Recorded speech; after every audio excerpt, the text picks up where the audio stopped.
కొత్తగా పెళ్ళయింది. ఈ మధ్య కాలమే మీకు పీరియడ్‌లో పెయినొస్తుంది. ఇది కేవలం మీరు ఇమాజిన్ చేసుకుంటున్నారా? లేదా నిజంగానే ఇలా జరగచ్చా? సో, డెఫినెట్‌లీ అండి కొంతమందికి పీరియడ్ పెయిన్ అనేది పెళ్ళైన తర్వాతే వాళ్ళు గమనిస్తారు. దీనికి చాలా రీజన్స్ ఉంటది. First and foremost sexual activity begin అయ్యాక పెల్విక్ ఫ్లోర్ మజిల్స్ కొంచెం కాంట్రాక్ట్ అవుతుంటాయి. దీనివల్ల పీరియడ్ పెయిన్ తెలియొచ్చు.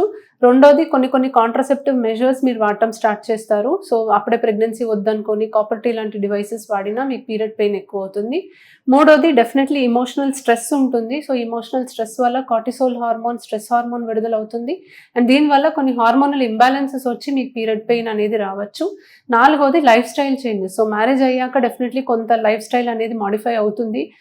నిద్ర తక్కువ ఉండడం కానీ, లేకపోతే వెయిట్ పెరగడం కానీ, ఫుడ్ ఎక్కువ తీసుకోవడం గానీ, ఇలాంటి లైఫ్ స్టైల్ చేంజెస్ వల్ల కూడా హార్మోనల్ ఇంబాలెన్సెస్ వచ్చి మీకు పీరియడ్ పెయిన్ అనేది రావచ్చు. సో, కొన్ని కొన్ని కండిషన్స్‌లో మాత్రం మనము పాథలాజికల్ అనొచ్చు. ఎండోమెట్రియోసిస్ లాంటి కండిషన్స్‌లో మీకు తరచూ పెయిన్ ఎక్కువ అవ్వడం అనేది చూస్తూ ఉంటాం. ఇలాంటప్పుడు మాత్రం మీరు ఒక డాక్టర్‌ని సంప్రదించాలి. Thank you.